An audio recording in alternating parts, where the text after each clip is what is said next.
Hi, and welcome to the April edition of Pulse of the Parish. I'm Crystal Beecham. It's no joke, we have some great segments lined up for you this month. We're going to head over to Facilities and Maintenance, a department that is critical to the operations of the Parish of Caddo. We'll learn about what they do and how they keep the parish running. And have you ever driven up to a stop sign or a traffic light and wondered about it? We'll head over to the Public Works Sign Shop, where we'll learn more about these signs, how they're created, and how they keep the citizens of Caddo Parish safe. But first, we're heading over to Facilities and Maintenance. Let's go! Facilities and Maintenance is in charge of the overall operations and maintenance of all parish buildings. We do anything from change a light bulb, unstop a toilet, to the complete renovation of a courtroom or the construction of a new building and everything in between. Well, we have 34 facilities and 14 parks that we also help maintain, and that's for a total of 1 million square feet that we're responsible for. We average 7,000 work orders a year. We have anywhere from an HVAC technician all the way down to an entry-level technician 1, and we have carpenters, plumber, painter, electrician. We do it all. Our largest facilities are the Caddo Parish Courthouse, the Caddo Correctional Center, the Juvenile Justice Complex, and the Health Unit. The Health Unit is ran and operated by the state, but we own the building. We have 69 total employees. 27 of those are allocated for maintenance. There are 5 administrative personnel, and the remainder are all our environmental services crew. They work at night on 2 different shifts. At the Caddo Courthouse, they work from 5 in the evening till 1 in the morning. And at the Caddo Correctional Center, they work from 11 at night till 7 in the morning. And their role is super important. They are responsible for cleaning, keeping the building safe, and the overall appearance of all of our buildings. When we have a new construction project or a remodeling project, we basically handle it from A to Z. We'll start by hiring an architect or an engineer, depending on the scope of work. And then once we get them under contract, we'll bid the job out. And then from there, we inspect the work, the entire length of the project. We ensure that it's done properly and up to the correct standards. And then once the job is complete, then we turn it over to whatever entity is going to be occupying that space or using it. So we do it from start to finish. One of the ones we recently completed that we're very proud of is the new retaining wall at Caddo Community Action Agency. The public won't see a lot of it, but it's behind the building where we had a lot of bad erosion and the buildings were actually fixing to start falling down. So we hired an engineering firm. They went in and designed a retaining wall. We got that complete and it looks fantastic. One of our ongoing projects we currently have is we're building a new Veterans Affairs / drug court building. That is currently ongoing right now. The old one was destroyed in Hurricane Laura, and we are in the process of building a brand new building, and we're overseeing that from the moment we hire the architect till the day they move in and occupy it. We have 82 polling locations and 151 precincts within those polling locations that we're responsible for.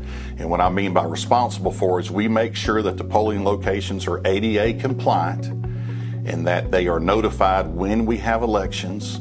And the biggest part is when there's a change. Like, for instance, a school closes, that was a former polling location. We have to work with the Register of Voters, the Clerk of Court, and the Secretary of State to find a new location.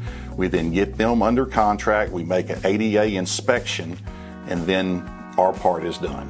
But there are 82 polling locations with a total of 151 precincts that we're responsible for. We currently have job openings for our senior HVAC tech out of the courthouse, our senior electrician out of the courthouse, and our senior electrician at CCC. These are good paying positions. All we require is that you have your journeyman's license for each field. Apply, and the parish is a great place to work. We just want the citizens to know that everyone in this department is dedicated to maintaining and keeping the buildings as safe and as clean as possible so the citizens can utilize all of our buildings. They can come in, they do what they need to do, and that we're also tax-paying citizens, and we want the parish to get their best bang for their buck.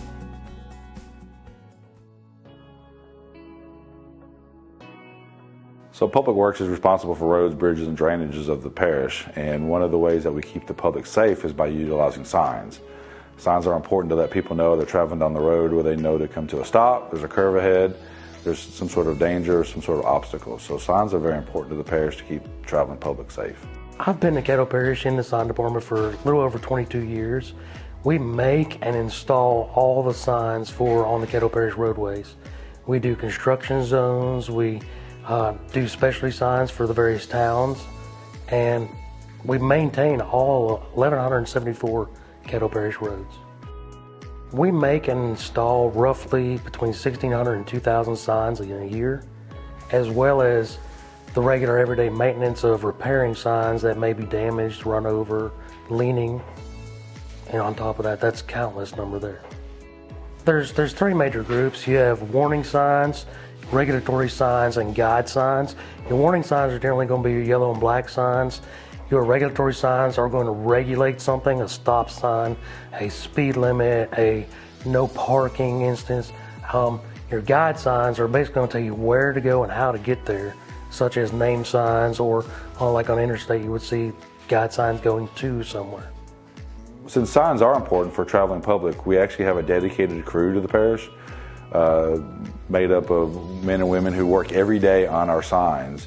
So since keeping our traveling public safe, it's best that we have a dedicated crew. They work tirelessly to make sure that our signs are put up 24 hours a day, 365 days of the year, which is very important to us for doing that. We use the Manual of Uniform Traffic Control Devices as our standard for all of our signs.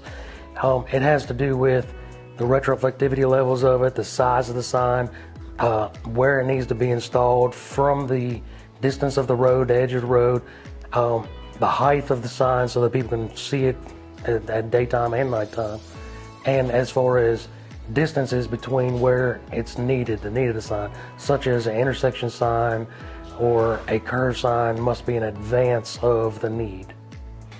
I have 3 IMSA, International Municipal Signal Association certifications, and they include construction zone signs 1 and signs 2. That's basically covers every kind of sign on a road, how to install it, how to make it, any kind of situation that would come up.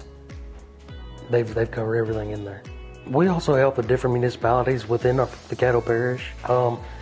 They'll come to us with different sign needs, and we try to fulfill those as possible. It's a good working with the community, and this way everybody can kind of come together and solve problems.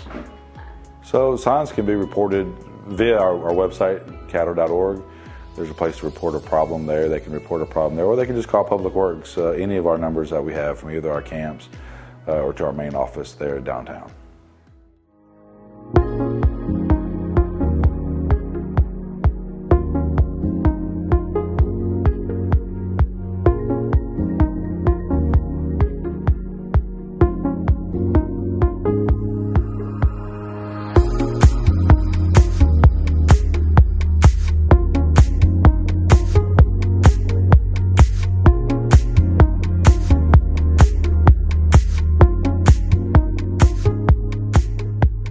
Well, that's a wrap on the April edition of Pulse of the Parish. We invite you to join us every first Friday of the month at noon for new and exciting content about all of the exciting things happening in Caddo Parish. We'll see you next time.